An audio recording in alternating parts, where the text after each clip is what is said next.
చెడుతనమును విసర్జించినటువంటి వాడు అని మనం చదువుకుంటాం. ఇంకా మత్తయి సువార్త 5వ అధ్యాయంలో 6వ వాక్యం మనం చదివితే కనికరము, ప్రేమను గురించి మనం ధ్యానించుకోవచ్చు.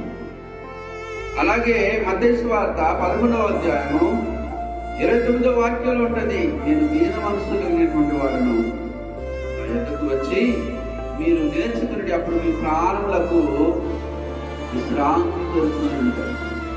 అంటే ఏ మనుషుడైనా సరే న్యాయము కలిగి, కనికరము కలిగి, ప్రేమ కలిగి, దీన మనస్సు కలిగి జీవిస్తూ ఉంటాడో అతడు ఉత్తమమైనటువంటి మనుషుడు.